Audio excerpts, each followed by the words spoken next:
All right, welcome back again. We've got another story, another narrative. I actually love the incredible wide range of individuals that I get to meet. Tammy here, just randomly meeting through another friend, Rick, who actually lives up in Pennsylvania, works at Johnson and Johnson, and then we get connected and we start talking about EQ, talking about a whole lot of things, and then all of a sudden it was just like, oh, we gotta record, we got to talk a little bit more about in depth and the stories. And so, Tammy, thank you for coming, thank you for sharing, thank you for spending your time with us. Oh, you're welcome. I'm humbled and honored. It's my honor to have you. No, So let's yeah. start. Let's start every time, and this is what we do every time. Is all right. We meet in an elevator just for the audience. Who is Tammy? You got about 30 seconds or so as we're riding up the elevator. Who are you? So I'm a jack of all trades. Tammy, I wear many hats. I am a wife, a daughter, a mother, a best friend, confidant, advocate, you name it. I'm a Mm. jack of all trades and a master at none, but I'm pretty good at all of the ones that I wear. And I don't ever look at a hat that I've never worn before as something that I don't know how to do because I can put on any hat I want to anytime I get ready. So that's me. Oh, that's awesome. That's awesome. That jack of all trades. There was a saying, and I wish I could recall it, but they say something to the effect of, man, I wish I could remember. A jack of all trades and a master of none. But I'm gonna have to look it up, and we'll have to put it in the notes in there because there's a very cool saying that says if you're the jack of all trades, it gives you the ability to be adaptable, and it leads to that. So it's really Uh, something very, very positive, not the negative that we typically hear of as far as being the jack of all. Anyway, so I there's think a that's something similar. I think he said something similar about that.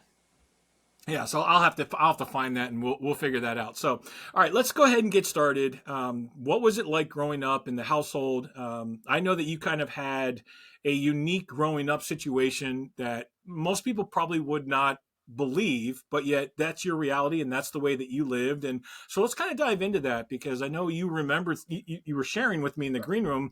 You remember things that most people wouldn't be able to remember even at very young ages. So, That's correct. Yes, I have memories going back to probably when I was two, a little bit before I was two, and they're not all traumatic memories or memories that people would consider traumatic. But yeah, I grew up in a single mother household for a while until my mom married the man who I would later consider my father, who would adopt me as well. And I grew up with my mom's baby sister and my grandfather. After my mother and my biological father were divorced, because well, I mean, the whole thing is that situation with my biological father was that he was, then we knew, an alcoholic. Later discovered that there was a lot more than alcohol, that he was also a drug addict. mm, And it was something that, from such a small town in a rural area, that even though the drugs were prevalent, it was just something that my mom did not have knowledge about, didn't know. Alcohol was something that she understood. He hid that from her, even though there was domestic violence and there was all kinds of things like that. It was the one thing that he was ashamed enough to not want her to know, which I found interesting later. So there was a lot of domestic violence, a lot of running and trying to get away from him, up until the point where my mom realized that if she didn't leave, he was going to end up killing her, and we were mm. going to not make it. And then we did leave, and then we still had to. I think it was a period of 8 to 9 months after she divorced him, and I was 5 or 6. That we still had to run quite a bit because he would continue to come after them after she and I, and the I don't know how to tell you, like, how to explain all that, but I don't look at any of that and go, oh, I can't believe that was my life, or any of those things. I look at it and I know that it's not normal, but for me, it was just, it wasn't something uh, that was happening to me. It was just life. It was a part Mm. of something that I grew up with. And in the end, he did end up going to prison because he almost did kill my mom. And he kidnapped me, and that followed after he killed his mother and his, I think it's his stepdad. Yeah, his stepdad, all on the same day. So Mm. it did end eventually catch up with my mom and I and him, and then he went to prison for all of that. So from, the age of 6 on, he really wasn't a part of my life unless I asked my mom to take me to go see him, which she would take me to go see him. Um, but alcoholism in general had always been a part of our family dynamic. My grandfather, my mom's dad, was an alcoholic. Her brother was an alcoholic. So there's a lot of alcoholism in the family.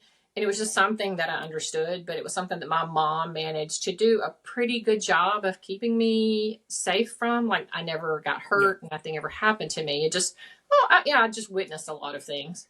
So let So, me ask you on that, witnessing a lot of things, because I've talked to a lot of people. We've done and recorded over 50 episodes, and a lot of times, especially as I talk to individuals, what has happened in their childhood has a deep and long lasting impact on their lives as they move forward. And it's different for each one. Sometimes it has, oh, I am the cause of this. Sometimes there's a deep trauma to them. Sometimes there's a lot of different things that happen. And I know as we talked off air, you mhm. kind of shared that you just had a different perspective. So can you kind of take us into that? I guess I'll call it a mindset of why were why did you how were you able to be so healthy through that even at a younger age? How were you able to kind of just realize, because I think there's lessons to learn there. Because again, like I said, so many people just accept that it's my fault, and it's my fault that my parents divorced, or it's they just carry such a big burden. Correct. So I do, when, like you said, we had talked about this before. I do know when I was thinking about it, and something that I've always said is that my mom, to be from such an area where there wasn't a lot of knowledge about any of this, was a pretty incredible woman. What I can say that I come back to all of the time is that there was never any shame. The whole point of it was is that when things would happen, say something would happen with my biological father, there was never any time, and she should have. I mean, she could have definitely wanted me to be afraid of him, wanted me to not want to have anything to do with him, wanted me to, understand that he was a person that made bad choices and did bad things. But she never said that he was a bad person. She never said anything bad about him to me ever. And the same for my grandfather. Like, after my biological father was gone, my grandfather was a part of our life, and we lived in the household with him and my mom's baby sister because their mother had passed away when Lisa was only 6. So Mm. it was me, my mom, and my Aunt Lisa, and my grandpa. And he was an alcoholic. And even when there were moments or episodes with him, where he would go out and we would get the call that we needed to go get him because he was in jail somewhere or something had happened, or he, got a little overly boisterous at home because he'd come home drunk. Not once did my mom ever say anything bad about any of them. Never did she want me to, look at my grandpa and see him as a bad person. So my perspective, I think, was widely shaped by the fact that I was never made to feel ashamed about any part of who I am. Mm. And I also, just grew up in a household to where, life happens and you just take care of business, be responsible, you respect yourself, you respect others, you do the right thing, and you do what's right. That was the perspective of my mom. And so no shame from her is a big, big thing, because I think that a lot of parents today get lost in just typical divorce and bad relationships ending, marriages ending terribly. And the kids get wrapped up in hearing their parents talk about each other and talk terribly about the other parent. And they don't Yeah. understand that what they're doing is that they're telling that child, there's a part of you that's unlovable. And Mm. I can't stress enough how important it is to understand for parents that you are shaming your child and you are putting shame on them for something that they should not feel ashamed about. Like, whatever your behavior is, or your spouse's behavior, or whatever choices they made, their choices. It's not who they are. Like I always say, like I talked about all the hats that I wear. Well, I've done many things. I've flown planes. I've jumped out of the back of planes. I've done social work. I do clinical therapy with people. I was an EMT one time, but none of those things are who I am. They Mm. are choices and things that I do. I am, who I am as a person does not have to be defined by choices that I made. So I think it was just clear very early on that whatever choices people make, they can make some bad choices. It doesn't mean that they're bad people. And so there was always the focus of trying to just love them and realize that they had their own past, that there was something that happened to them. So I that was think, something that I understood very, very early on. yeah, and I think that what you just expressed is the core of what we talk about here on narrative, is the fact that so often society defines our identity, our parents define our identity, whether it's social media. There's all kinds of things that are attempting to define who it is that we are, Mm-hmm. where your mom was able to instill in you, like, you don't have to be all of those choices. That's not your identity. You can become who it is that you are and find that identity pretty much in the internal aspect of who you are. So it's in it, that concept right there is probably one of the most powerful things that your mom could have passed along to Absolutely. you, especially at that age. I mean, like, that's a very, very powerful thing. So I mean, that's really, really incredible. So everything kind of comes with the good and the bad of this. Was there any type of, um, especially as you kind of enter into your teenagers and your adult aspects of life, was there anything that you found that was really difficult to live out? It sounds like you were really, truly very well trained by your mom on focusing on where do I find my true identity and how do I live a true narrative. But did you find things that were really a struggle to truly live out in and flesh that out once you kind of started getting hit with being an adult and having to take on more responsibility? Such a difficult question for me. No, I don't. Either I haven't had that moment or I don't recognize it.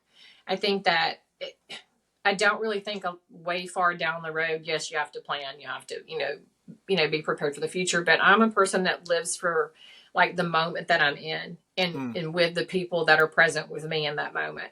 So I think that whatever other people might see as a challenge or what I could have perceived, and that's the key word right there, what I might have perceived to be a challenge was something that like gave me energy, gave me a sense of purpose. So it actually made me a more driven person. So if it was supposed to be a challenge or I was supposed to see it as a struggle, I didn't. I've always seen adversity, I guess is another word, as the thing that builds character. It made like the more adversity that I could find, because I'm the person that runs to the fire, not away from it. So the more adversity that there is out there, the more I thrived off of that. I grew as a person, and I still do. Like I look at adversity as something to like be faced head on.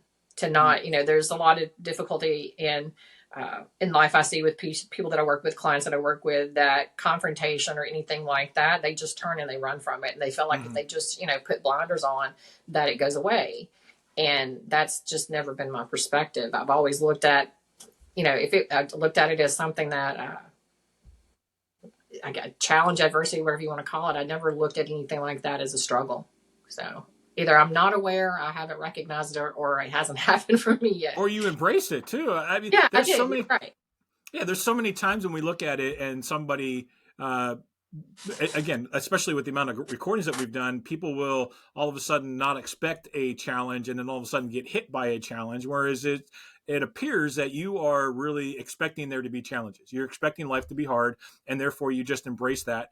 And you're like, hey, I'm going to learn from it. And you're excited about that, which is such a blessing and truly a great way to look at life. Because we know life is hard. We know it's not going to be just an easy cakewalk. I don't care where you're at. There's always hard things, right? So I'm curious though, because it almost feels like you have two paradoxical type things going on. And I apologize because I'm just, as I'm listening to you, I'm hearing these things. So let's just maybe flesh this part out real quick. One is the fact that you face the adversity, you go full head, and you're ready to take on life. Okay, that's your core belief. And then on the other hand, you have a belief or a core belief of, well, people are just making choices, and so it's okay for everybody else not to face their adversity, and it's okay. So I don't know if that makes sense to you, but it's almost to the point of where you feel, where I'm seeing possibly that there's these two paradoxical type themes, and it's okay if nobody else faces their adversity, but I'm going to. So like, how do those things marry together, if that makes sense? I wouldn't say that I said it was okay. What I said was I find that to be often the case, is that a lot of people find difficulty with confrontation. So they tend to run from it. And that's in my practice with people, that is something that probably gives them the most breath of fresh air in life, is to understand that it's really not going to kill them. It just may feel like it's going to kill them to have to face things that seem difficult or that are a struggle or that are confrontational. But that in the end, when you make choices, you pick the things that are worth confronting and you do those things, you're not going to die from it. because Mm. they have that fear, that fight or flight. It's in all of us. But yeah, just like, but I have always taken the road less traveled. Robert Frost, the road Mm. not taken. And I do find that I don't think that everything has to be confronted. There are some things that are just better left. Not, just don't mess with it. Doesn't have to be confronted. But I just found out that most people have a hard time with it. And it's just something that I've relished. It's something that you said it a while ago that adversity, well, I don't know how you said it exactly, but adversity is something that I find almost refreshing. Mm. So you don't, I mean, there's so many people that make excuses for why they're not able to confront or why they are the way they are. So you're not saying that that's okay. You're just, Mm-mm. so what are you saying exactly? Because let's just touch on that to make sure that we're clear. So ask me that question one more time. Yeah, I'm kind of using different words to kind of express different ways. Uh, you're not saying that it's okay for people to make excuses and just stay where they are, which is what a lot Correct. of people do. Mm-hmm. So, how do you confront someone that is making excuses, whether it's in your personal life or in your practice, and yet still be able to say, I'm going to stay true to myself and accept them for who they are? How do I do it? Yes. Okay. Let me see if I can think of an example. Because not everybody's gonna want to face some people just decide that's it. I'm not going to face this conflict. I'm not going to face this challenge or this adversity. I'm just going to choose to ignore it and choose to live it. Choose to live with that. So Mm-hmm. how if there's somebody whether it's and it sounded like there were some close ones with your grandfather and some people that just chose to stay in the alcoholism or some of the other situations, and yet you were able to maintain your self balance and your center while dealing with people that just chose not to face and just make excuses for the way they were. Sure. So those are two different things. Like, first of all, the thing with like my biological father or my grandfather is my perspective was always, I looked at my biological father and not once have I ever been angry with him for the choices that he made.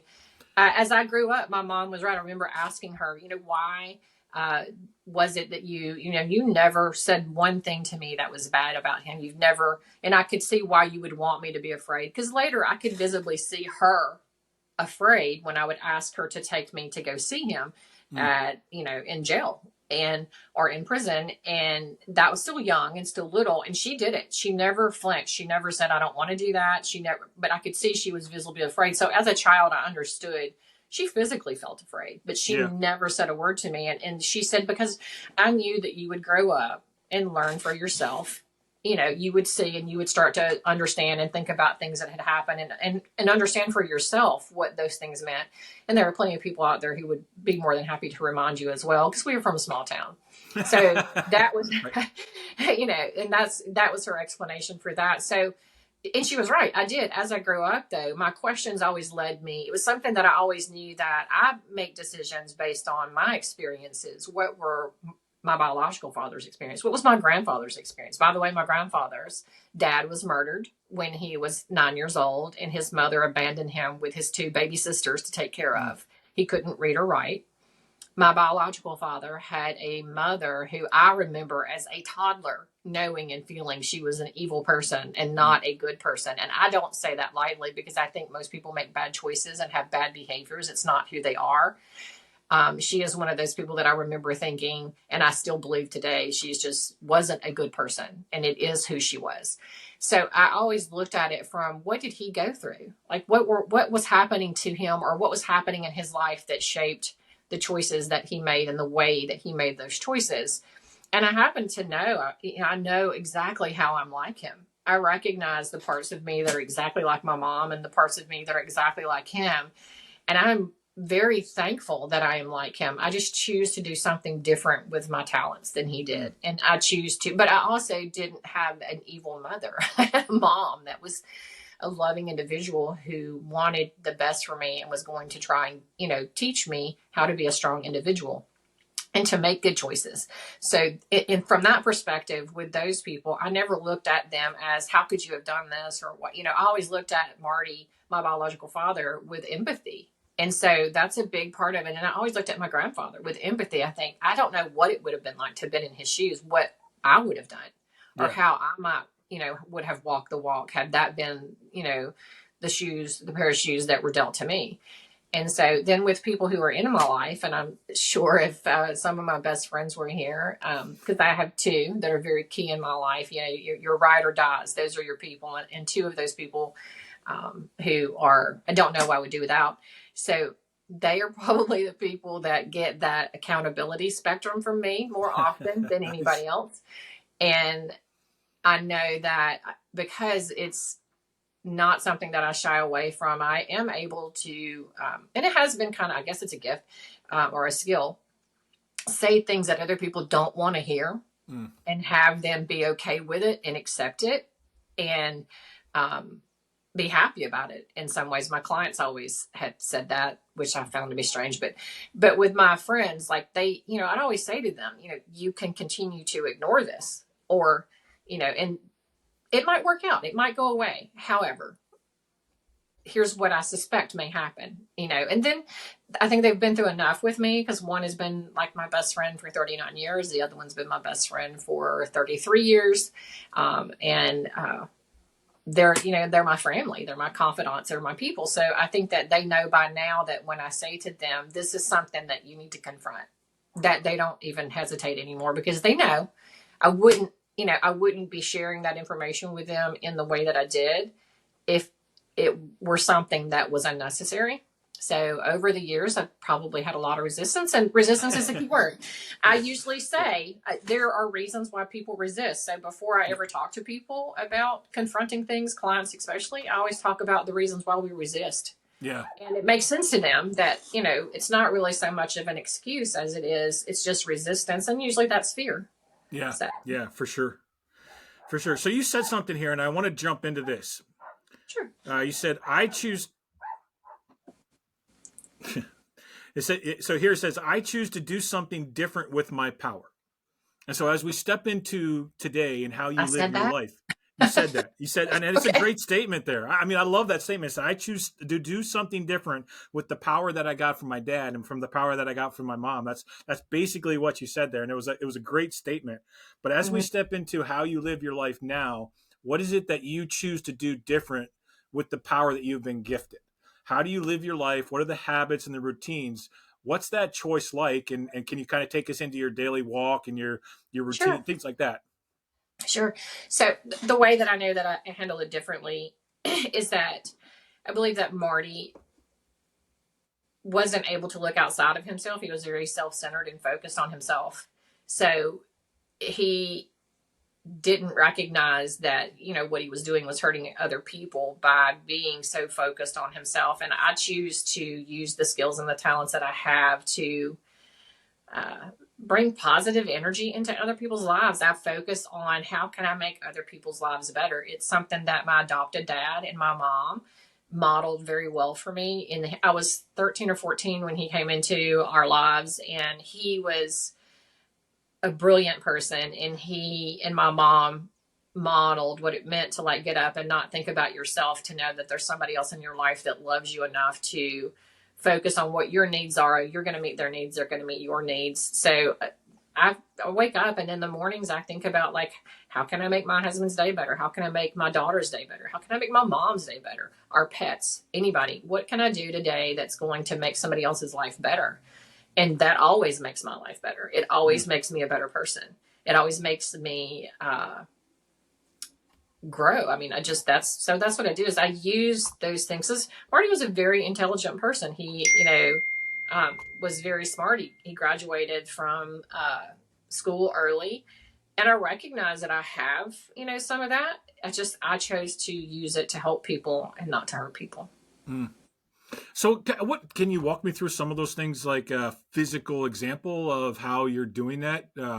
It's obviously something that you intentionally do every day, and something that, and Mm-hmm. I'm sure, like it, we hear all the time about the be kind and pay it forward, and there's a lot of, I guess I'll call them innuendo. Yeah, there's a lot of those kinds of things. But how do you actually do that in real life? Because it's going to probably look different to everybody. But what's it Sure. look like in your life?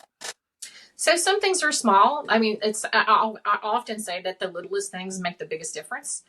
And so in small ways, like I will, so silly, it may not be silly to you, but like this morning, my daughter, I take her to school. I'm still driving. It's going to be over soon. She's going to be 16.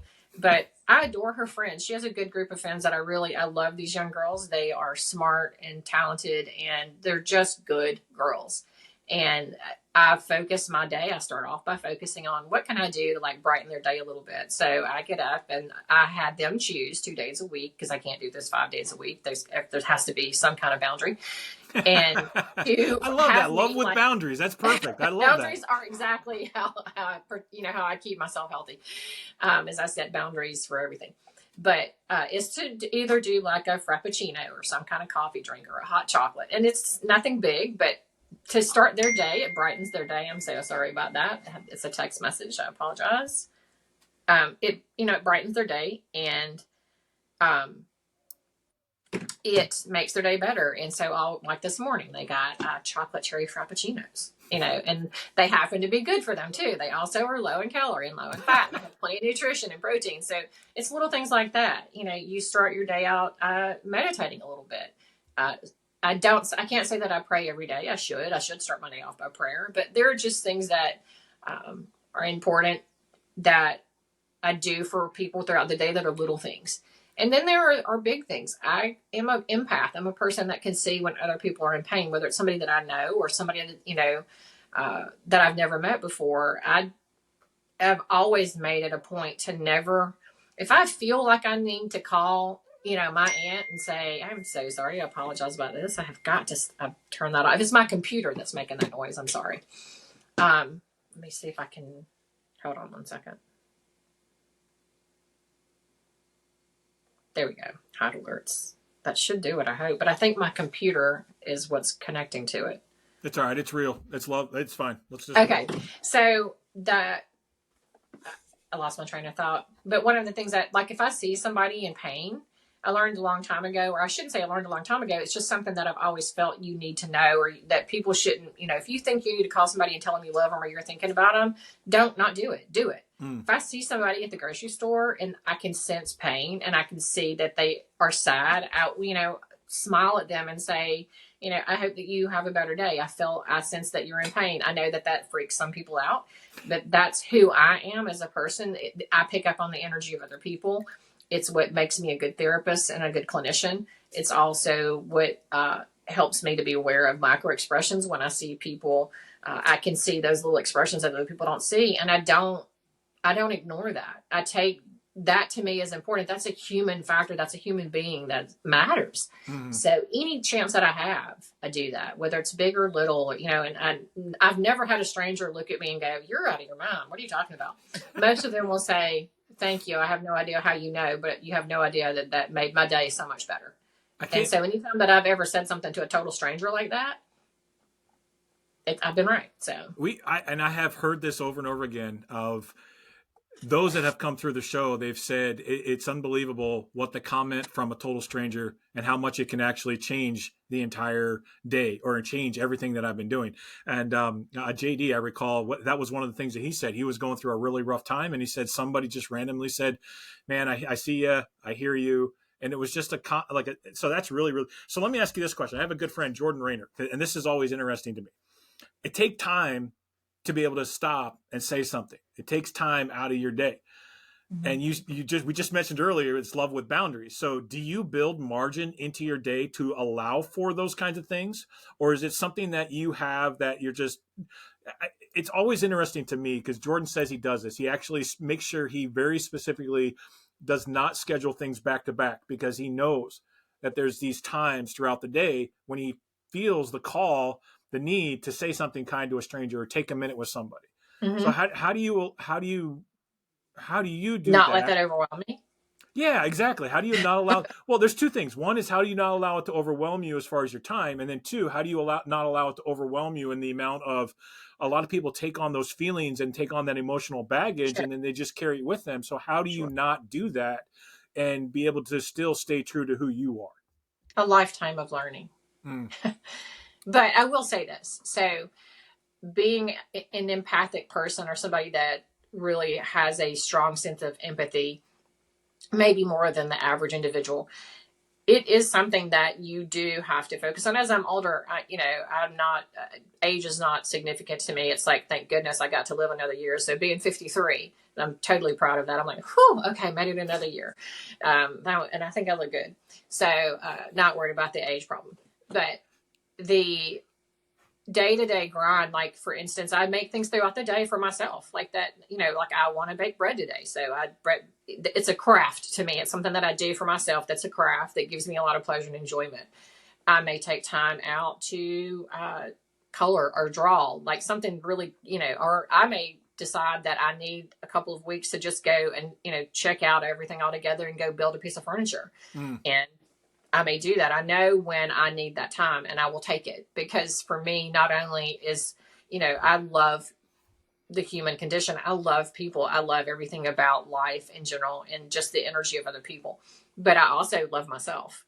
So, the one thing that I do know is that I make sure to make time to do the things that I enjoy, that are just, that are edifying to me, whether it is making time to watch a movie with my husband, reading a book. I just read Angela's Ashes recently, and I always look at everybody else's experiences and think, man, I've had it great. Like the adversity that I've had has made me a stronger person, and it happened to me at a younger age. So I'm always looking at the blessings of when and how and where and why, because I do see people now, people that I love dearly, who maybe didn't have the kind of adversity or the exposure to those kinds of events in their life early, and it's happening to them in later in life. And it's much harder.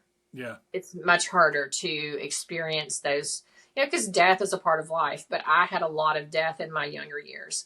And for some people, it's difficult when you haven't had that early on. So I look at everything that's happened as having forged who I am as a person. But those boundaries are something that I set for myself so that I don't get burned out, so that I don't become overwhelmed.